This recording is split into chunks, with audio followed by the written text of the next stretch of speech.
Hello and welcome to the YYC Soccer Podcast. My name is Jason Komet and my co-host is Scott Strasser. Hey, Scott. Hey, Jason. How's it going tonight? It's good. We just finished watching the first ever Wild match. That was a pretty exciting match overall, I think. It was fun to see it finally happen. Yeah, I know. It's almost a year since the club was first unveiled at McMahon Stadium. I think I saw somewhere it's been 321 days or something like that. So a long wait to get to this point. And while the game itself, didn't end the way that Wild fans would have wanted it to, with a 1-0 defeat, it's still a pretty momentous occasion for soccer in Calgary. Excited to talk about it with you. If you are a new listener to our podcast, Scott, what is the YYC Soccer Podcast all about? So our podcast focuses specifically on soccer in Calgary. We talk about amateur, collegiate, and professional soccer, all through a Calgary-specific lens. So that means discussing the teams and the players from the local soccer community, all the way from the grassroots and minor leagues up to the post-secondary and professional levels. Yeah, and this week we're going to focus on the Wild's first match and do a little bit of post-game analysis. We're also going to do a preview for Cavalry and their home opener on Friday. They've signed a new player, so there's things to talk about. And a couple other things, League One Alberta, Futsal Nationals, and we have an interview this week. Scott, who's our interview with? So I guess you could say it was interviews, plural, or you could say it was just one interview with 3 different people. But I was at the Elephant and Castle this evening for the Wild's inaugural game, and I chatted at halftime with 3 fans who were also there. Yeah, we just did the interview out in the parking lot because the bar itself was a bit loud, but we'll include that chat and talk about their perspective on Calgary's new women's professional soccer team. In addition to those interviews, Scott, we were able to add another interview in it too. Yeah, we chatted with Caniggia Elva, who is one of the newest signings for Cavalry FC and a local product. He was raised in Calgary, played for Southwest United, and as we've talked about in recent interviews, spent most of his career to date with professional clubs in Germany before making his return to his hometown just recently to sign with the Cavs. Well, let's start off, though, with the first ever match for the Calgary Wild. This is Jacqueline Savixi, and you're listening to the YYC Soccer Podcast. All right, so unfortunately, the Wild did lose 1-0 to Vancouver in the inaugural game, but quite the occasion, quite the ceremony ahead of time, and a decent game overall, Jason. It ended 1-0 with Quinn scoring a penalty kick for Vancouver midway through the first half. Seemed like a pretty fair result. It looked like Vancouver had the upper hand in this one. Yeah, I would agree that I think when you look over the whole course of the 90 minutes, I think Vancouver was probably the better team. But I'd say right now, though, from a Wild perspective, I saw some good things out there. There were a few frantic moments there. I don't know what your thoughts were about the parts of the first half there, but I was getting worried there for a bit. I had a feeling that maybe it was going to be 2-0, 3-0 very quickly, but they were able to hold them off, and then I thought they had some decent chances near the end, and I think they were very close to picking up a point. They were, yeah. Jacqueline Sawicki had a decent chance in around the 88th or 89th minute that went just wide. Before that, there were a couple of chances, including one in the first half, a shot that went wide by Maggie Doherty-Howard, who was probably one of the players that impressed me most from the Wild side of things. She also had a good through ball that was aimed toward Callie Johnson, and that didn't result in a shot. But yeah, overall, I'd say that watching this game, you could tell the rise was the home team, and I thought they had the better chances overall. Really impressive performance from Holly Ward on the left wing. She seemed to have no trouble getting in behind the Wild's defense and laying balls off. She's a player who just got her first call up to the women's national team for Canada, and I think you can see why. She looked pretty good out there. Getting back to the Wild, though, I would agree that Maggie Doherty Howard, she had some good moments, particularly in the first half. And but I don't know. I thought in the second half, I thought Jacqueline Sawicki really impressed. I thought, and I really thought that a couple of the substitutes, including Sarita Thurton, looked really good out there as well.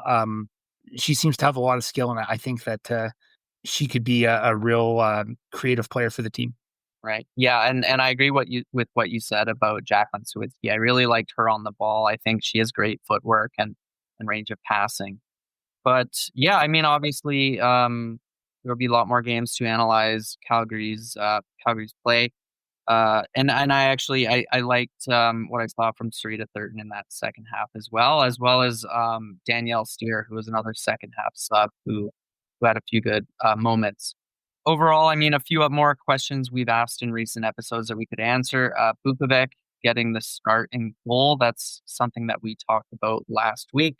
I'm not sure if that will be every game situation, but she did appear to have Lydia Bedford's confidence to be the goalkeeper in Calgary's starting game. And she is entertaining to watch. She's all over the place. Oh yeah, she does. If you watch the Bundesliga, Manuel Neuer is very much like this, where he just wants to come out of his goal and get involved with play. And yeah, Bukovic was doing the same thing. She was often nearly at the halfway line. It seemed quite the high line. I know there was at least once that the commentators on the match were kind of wondering what she was doing, but I think knowing a little bit about what we know from what we heard in advance, this seems to be sort of on brand for her. So she seems to want to get involved. Before the end of the game, we found out the attendance was just over 14,000 people. That's a great turnout, in my opinion. What did you think of the crowd and how Vancouver turned out for this match? I think it was great. I think Vancouver did a really good job of coming out to the match. The atmosphere seemed pretty good, and I'm not sure if I had a really preconceived set idea on what the number was going to be like a month or two ago, but I think that realistically speaking, over 10,000, I think is a big win, and they were well past that. Yeah, and of course it's the first ever game, but they did a lot at the beginning too that I really liked. Obviously, having Diana Matheson there, Christine Sinclair made an appearance. Overall, really, really, really cool occasion to witness. So I'm excited to continue watching this league in the weeks and months to come. All right, so as I mentioned, I did talk to 3 fans who were at the Elephant and Castle for the inaugural game. So let's run that audio now. It takes place in the parking lot of the Elephant and Castle, so there's a little bit of background noise, but I'm pretty sure it'll come in clear enough. First thing I'll do is grab your names one after the other. Just tell me who you are and why you decided to come to the Elephant and Castle tonight. Sure. Do you want first, last name, or just first name? If you're comfortable with first and last, Sure, definitely. Yeah. I'm Olivia Lacaprera. Okay. I am super supportive of this league. I've played soccer my whole life, come from a soccer family, so this is a huge deal for women's sport in general.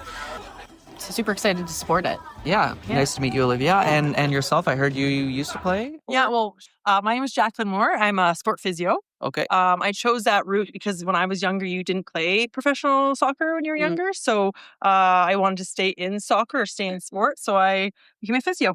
So It's amazing to see that now kids have an option, or young girls have an option now that they can actually play and make money playing a sport. Yeah, and they can stay fairly locally in Canada. They don't have to go to these other countries like they've done in the past, for sure. Yeah, I was lucky to train in Canada with my university, and I work here, so I can only imagine how hard it would be to move. Okay. For sure. So Olivia, Jacqueline, and what's your name? My name is Ben Goff. Ben? I'm a former soccer player as well, and it felt like when I was playing soccer, like men had to go to Europe.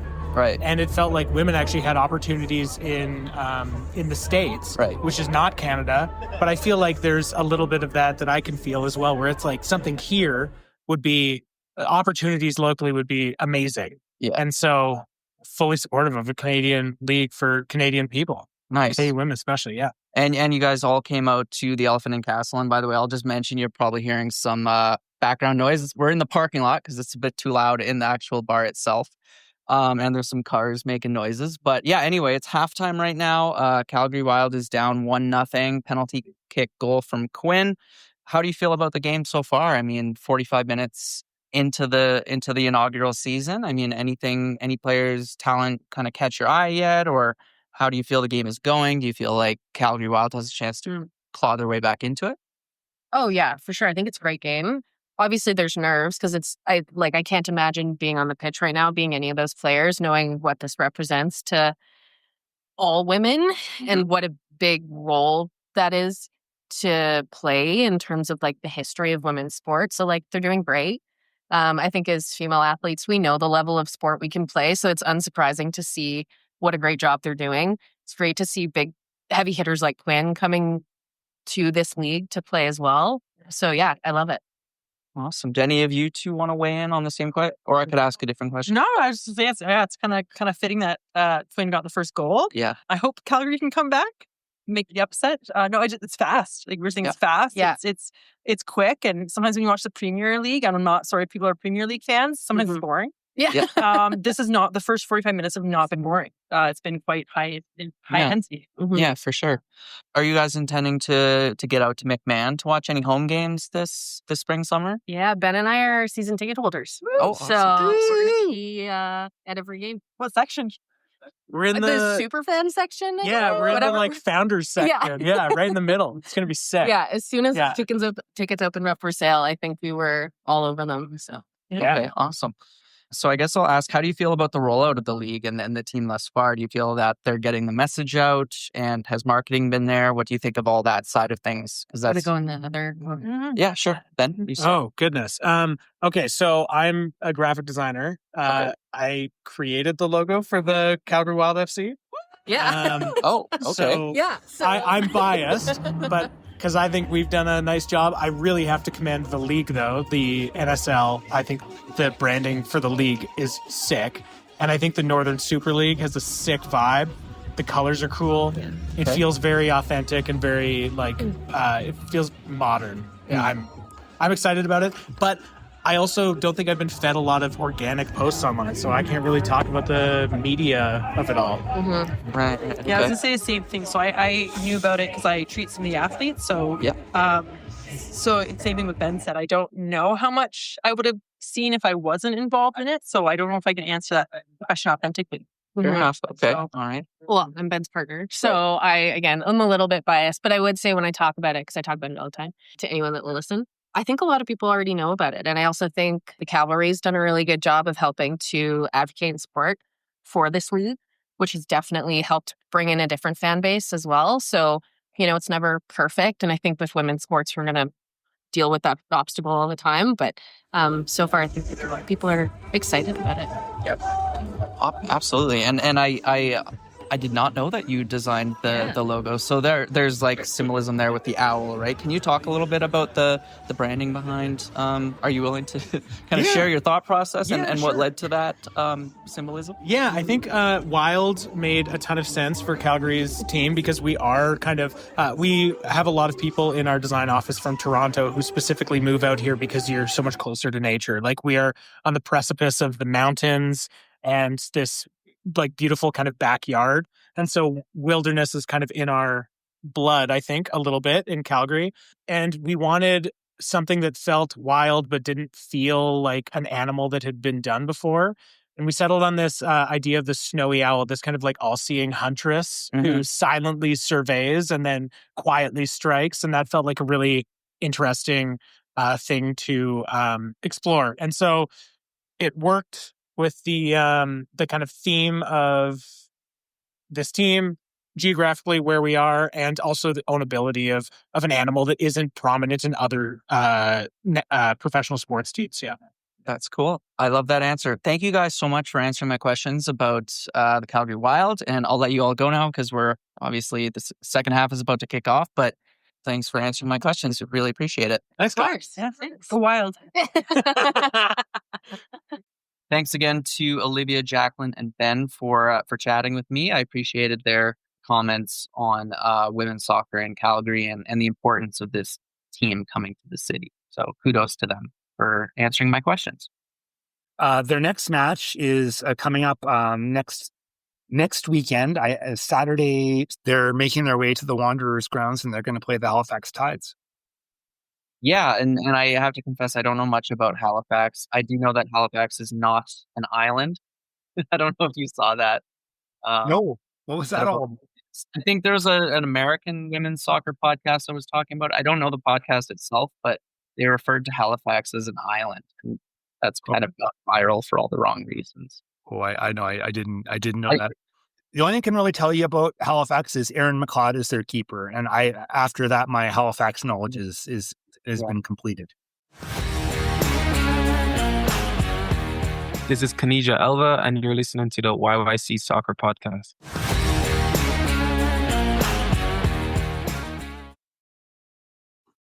So Calgary's other professional soccer team has a big game coming up this week as well, Jason. They're going to be hosting Vancouver FC on Friday evening. The first game at Spruce Meadows of the 2025 season, and the first game at Spruce Meadows since the CPL Championship match last November. Yeah, it's a big occasion, and it's a late Friday afternoon game, so at 5 p.m. and match is going to be on One Soccer and on TSN, and it should be a good match. Vancouver FC coming to town, and that should bode well for Cavalry. Their Vancouver has not exactly been on a tear so far. No, they've had a pretty poor start to 2025. They're 0-2, coming off a 4-1 loss to Atletico Ottawa last weekend. I don't know what to make of this Vancouver FC team. It's a pretty similar roster to last year. They did add a couple of really good players, in my opinion, like Kunla Dada Luke from Pacific and Taryn Campbell from Forge. But overall, I feel like they haven't done enough to really push for a playoff position. Maybe they'll prove me wrong, and I would like to see Vancouver do well in the CPL, but I just don't see it with the current squad, to be honest. Well, I do know that they have several international players that have been signed but haven't appeared in matches yet. I don't know if they're physically not in Vancouver yet or they're waiting on work permits or international clearances, but apparently I think it's 4 players or something that they're waiting on right now. So I don't know how likely we are to see any of those players, but it sounds like they have help coming, but like I said, don't know if that's going to be a factor for this weekend or not. And talking about Cavalry a little bit, I think there's a couple of players injured that you've noted here. Diego Gutierrez, who didn't play in the season opener against Forge. And then Eric Kobza we have with a question mark. In the broadcast last week, they said that Diego Gutierrez had a high ankle sprain. So if that's the case, that means he's going to be out of commission probably for a while. So don't really know about Eric Kobza's status too much. But I think the concerning thing about Kobza being away is in this last match, Cavalry basically only had 2 center backs really in the lineup, and that was and they both played, and that was Cal Montgomery and Tom Field, who actually isn't even really a natural center back. I think I even tweeted out there at the beginning of that match, I'm like, I hope Field and Montgomery can go the full 90 because I don't really know who would step in there. Well, we could see a new signing for Cavalry step in there, but just the other day, the club did announce Levi Lang, I think is how you say his name, as the club's latest signing, a 22-year-old English center back who joins Cavalry on a multi-year contract. Impressive clubs he was associated with as a youth, including Premiership clubs Arsenal and West Ham. However, most recently, he was playing in the lower levels of professional English football. I think the most recent club he was with, Cheltenham Town in League Two, and then Aldershot Town of the National League earlier this year. So yeah, I look at his credentials and young player who youth career played for some big clubs, but yeah, it never really seemed to turn out for him. So I guess this is kind of an opportunity for him to sort of revitalize his career. They needed to bring in a center back, and they had lots of international spots available. So it seemed like finding someone overseas was the likely ticket, and they have done so. And In the press release, actually, Scott, we'll give you the update here. It does say in there that he has been cleared internationally and everything, and he will be available for selection on Friday. So I think there's probably a pretty decent chance we'll see him at least in the 18. In the 18, yeah, maybe not starting, but definitely making an appearance possibility. So yeah, welcome to Calgary, Levi. Best of luck with the Cavs, and we'll be excited to see you and your teammates play at Spruce Meadows this Friday night. A couple other just quick notes about Cavalry. I guess the first one was about Schmidt Shom. It sounds like he's going to be switching allegiances regarding national teams. Yeah, he has been eligible to play for Bangladesh, and I believe that their federation has been really hoping that he would choose them, and it seems like he has done so. So, kudos to Schmidt Shom for that. And obviously, I think he had youth experience with Canada, but it's great to see that he'll get to play international football regardless. Yeah, according to some of the Bangladeshi news sources I've seen online, that they're hoping that all the paperwork is together so that he can play the next time they have there's an international window, which would be in June, early June, I believe, and they play Singapore. So yeah, they got a lot to get done in the next 6 weeks, I guess, to make that happen. But because I think in one of the reports, he didn't even have a Bangladeshi passport last week. They got a lot to do, but apparently it's all coming together. So this is a bit of an interesting one because he has, I didn't know this, Jason, I just pulled up his Wikipedia to be honest, but he has played for Canada at the senior level. Yeah. Two games, in January 2020, so right before the pandemic hit. But interesting that he's not cap tied as a result of those. I guess that's because they were friendlies. Yeah, I think they were both friendlies, and so he still has the ability to do the one-time switch since he wasn't in one official FIFA competition. So anyway, I think like you said before, I think that there's been a lot of hope that he's going to go and play for them. So I'm sure it'll be a good experience. Calvary's got a few players right now who kind of fall into that same boat. Michael Baldissimo is playing for Philippines, and Caniggia Elva is playing for St. Lucia. So even though those players are raised as Canadians and spent most of their youth in Canada, they did have these connections to other countries. So now they're getting a chance to play some international football. As we mentioned earlier, we had a chance to interview Caniggia Elva, and we'll run that interview now. I'd like to welcome Caniggia Elva to the podcast. He's just joined Cavalry FC this year after playing for several years in Germany, various pro teams, and his original background is from Calgary. So thanks for joining us today, Caniggia. I appreciate it. Nice to meet you guys. So maybe that'd be the first place we want to start. Can we talk about your playing career? I know that you started out in Calgary. Were you with Southwest United, and then where did it all go from there? Yeah, exactly. I started with Southwest United. So I moved to Canada when I was 11, turning 12. I played from Southwest United from the start, from 11 up until, I think, 17. And then from that point, I moved to Germany. I went to Germany on trials. Team liked me. And then I ended up signing on my 18th birthday for a 4-year professional contract. So that was my journey from Calgary Southwest United. Also played for Alberta, Team Alberta. So those were kind of my career throughout Calgary and Canada before my move to Germany, signing in Germany. And then when you signed that original deal, that was with Stuttgart, is that right? Yeah, VfB Stuttgart. Okay, and then after that, you played for a few other teams, right? Who's one of the toughest players you've had to play against in your German career in Germany?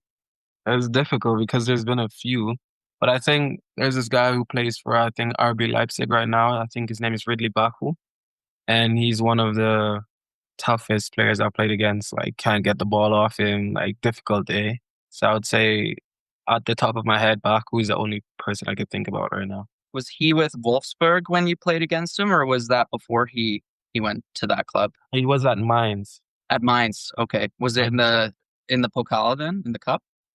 No, it was I think he played for Mainz second team and I was at Stuttgart's second team. Okay. So we played each other. It was like a regular league game. Okay, sweet. Regionalliga or third division? Yeah, I think so, yeah. Regionalliga. Can we talk about how you decided on coming back to Calgary and joining Cavalry after, you had established yourself in Germany, playing, as sort of a regular player with a few different teams. So what inspired you to move back? I felt like I was in Germany over 10 years. So that's a long time. And I just feel like I needed a change again for being in a one country for so long. I don't think I've been in a country so long unless it was in St. Lucia or something. So I feel like I needed a change. And that opportunity came about with Tommy throughout the years, always being in contact with him. And he granted me the opportunity to come back to Canada and showing me how the Canadian Premier League grew, and also them being champions also had a part to play, but just kind of offered me, okay, look, your family's here, you could come back home, you could play in front of your family, you could have the joy in playing football again. So he kind of convinced me there. And I also thought it was a good idea being away from my family so long. And they kind of get to see me now in person instead of always being on TV. So that was a big part of my decision, just needing a change again, a new challenge. You already were pretty connected into the Calgary soccer community. Like I think you knew some of the local players and some players on the team previously. Is that right? Yeah, that's right. I grew up with a lot of the guys who played against them. So it also helped like moving into the team and already having familiar faces. So that helped. I know you've got the ability to play a couple different positions. So could you just maybe talk to us about sort of what's your preferred position? What are you kind of expecting where you're going to be playing for Cavalry? I think, yeah, I'm kind of a player who's like kind of variable. So I could play either on the left wing, right wing, 10 or striker. But it depends, I guess, who we're playing against or how we set up. But I think for right now, I would be probably the striker. I would probably play more striker. Now, talking about playing with Cavalry, your first matches ever with the team were those matches with against Pumas. What was that like to sort of your introduction to the team? That's not exactly a standard CPL matchup. Yeah, for sure. It wasn't an easy one. Got to travel to Mexico. So that was new. It was my first time in Mexico also, with the different atmosphere and just CONCACAF first champion or second CONCACAF champions game. So it was a good experience with the team, like just a preseason leading up to that also. So yeah, it was a good experience for the team and a good experience for us going into the new season. I did want to ask you about the CPL. So I realized that your experience right now is a grand total of one match, but what are your impressions of the league so far, about the style of play and level? Well, for me, the first thing what caught my eye was the atmosphere of the opening game against Forge. Just the fireworks, kind of show the people back in their team. So I thought that in the first instance, like the atmosphere, the show, everything around, the hype, the interviews. So that was a big thing for me. And I think the style of play, it was good, quick, good setup. Later on, the game kind of opens up more, but the preparation of both teams were really good. So I thought that was a good thing. And also, like you said, it's only the first game. So the more I get to play, the more I get to see different things. Want to move it over and talk about your national team experience. So you've been playing with St. Lucia. I know that's you've got family connections there, and I think you started playing for the national team 2023 is I think what I had, and you've done pretty well for a goal scoring rate there. I think when I was checking the stats, there about 5 goals in 12 games. That's pretty good. Yeah, I think I got like 5 goals and a few assists in 12 Nice. games. So Explain or sort of talk us through about the process of deciding to switch over. I know you had a couple appearances with Canada, but what the process was like to switch over and how it's been going. yeah, it's also kind of like the same. A lot of my decisions have been as I get older, more to getting to see family. So I felt like if I decided to play for St. Lucia, it was the right time. And also, the more I get to go to the Caribbean, I get to see my mom, my dad, that side of the family more. And they get to see me also play in person and not just in Germany or through TV. So my decision through that was also going to play for St. Lucia, getting to see my family, them coming to watch the games, and also kind of making my dad proud because my dad also was a former St. Lucia national team player. But that's been also good for me, like experiencing at the men's level, national team experience, CONCACAF, singing the national anthem, going to different Caribbean islands. So I've kind of been taking it all in and just trying to perform when I can. Now, you have to pardon my lack of knowledge of the St. Lucia team, but are there other players there that we might be familiar with? Like, I don't know if there's anybody else playing in the CPL, but is there anybody else that our listeners might be aware of? I'm not sure if there's any in the CPL, but I know there's a couple that played in the CONCACAF Champions Cup. Also, the keeper, Vino Bartlett, for Cavaliers in Jamaica. They played against Inter Miami. So he's one of the more known players because he's always in the CONCACAF competitions. But we also have we have a player in Championship, Rico Hackett. And so I'm not sure who follows the Championship or the League One, or I think he's in League One, I think, or Championship. So we have a couple players coming from England, either in the Championship, League One. So most of our players are either from England or local based. And Stern John is your coach, is that right?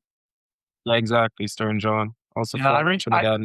I'm old enough to remember when he actually played for Trinidad and Tobago. I think he was playing that time when they had Dwight York and everything like that. And sure, he's a big legend in the Caribbean. Also played in the Premier League or MLS, Columbus Crew, I think. So yeah, it's just a lot of experience around that. For this year, what are sort of the expectations for yourself in regards to performance and making a contribution to the team?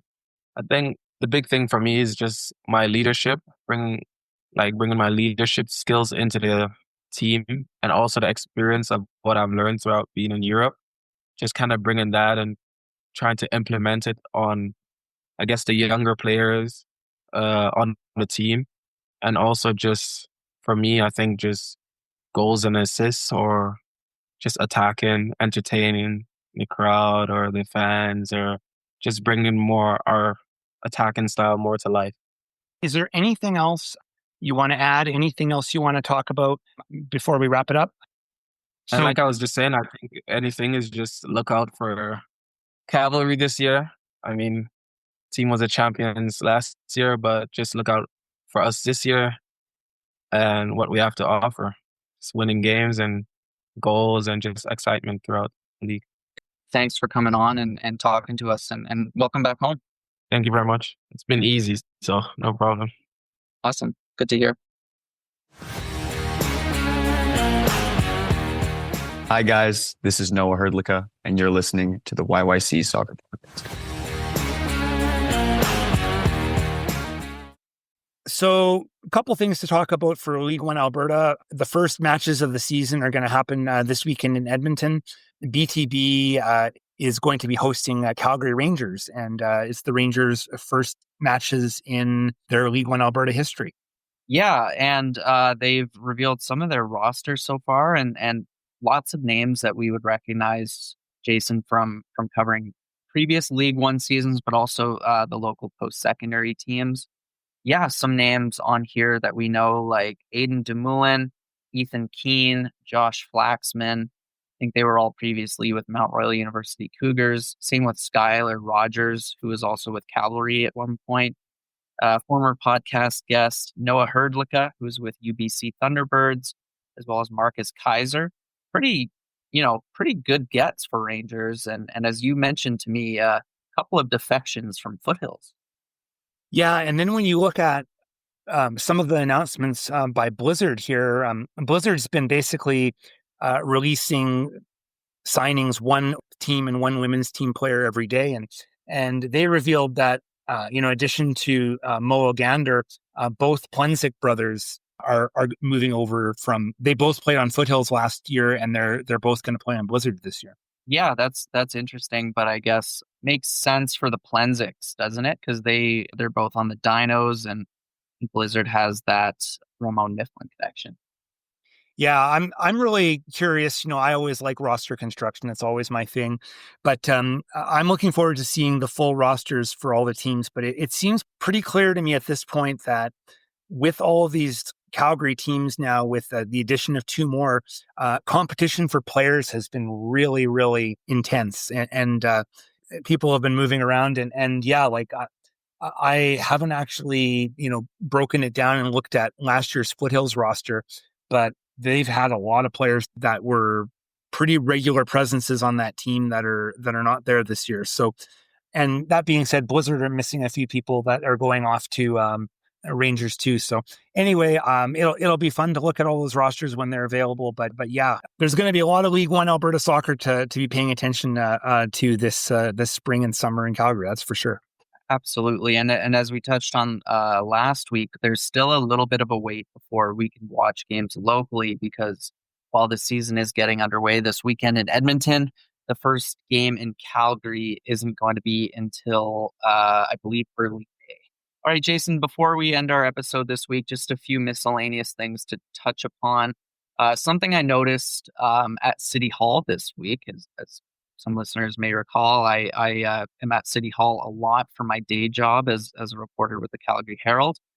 But there was a confidential discussion. It's called going in camera, when I think it was the executive committee of council had a confidential discussion about sponsorship naming rights for the Calgary Soccer Center, which I thought was interesting. There was nothing to report after it. I think it's still all like under wraps for now, but it seems like the soccer center could have a new name in the future. Yeah, well, I don't really know too much about how all this stuff would work, but I would think if they are meeting about that, clearly it's something that somewhat likely to happen. So yeah, well, I guess you got to, figure out ways, sponsorship, raise money, that sort of thing. Isn't the Calgary West Soccer Center has a corporate name attached to it, doesn't it? I think it does. Yeah, I think it's Shane Holmes, the developer. I was just there recently, so I'm pretty sure that's what I saw on the building. But no, with the soccer center, I thought it was interesting because, for a long time I called it the Subway Soccer Center, and it took a while after that name was gone to stop calling it that. And I think it's funny whenever I drive by, because Subway Soccer Center was centered on the building. And when they took Subway off, it meant that Soccer Center wasn't centered anymore, and it just looked off, if you know what I mean. Yeah. Yeah. But maybe they'll get something else there and it can be centered again. It seems somewhat likely to happen over the next little bit. Maybe they're going to hold off until the expansion really opens up. But yeah, it looks like it's coming. Which I believe is scheduled for June 1st. So not too far away before the bubble is open. Last thing, I guess, to touch on for this week is we just want to talk about the Canadian Futsal Nationals. We talked about them last week. Impero WFC from Calgary was the Alberta representative, and when we recorded last time, they had lost their first match. Anyway, in the end, they ended up in 6th place. They lost their second match against Windsor, and then they defeated Nunavut, and then in the 5th place match, they played a team from Winnipeg and they lost. So 6th place. And I guess that's it for another year of futsal. Thanks for listening to the YYC Soccer Podcast. You can have this podcast downloaded to your device as soon as it becomes available by subscribing on Apple Podcasts, Spotify, or other podcasting platforms. Check out our website at yycsoccer.com, where you can look through our episode archives, find other options to listen, including our YouTube channel. We also have links there so you can buy Scott's book about Calgary soccer history.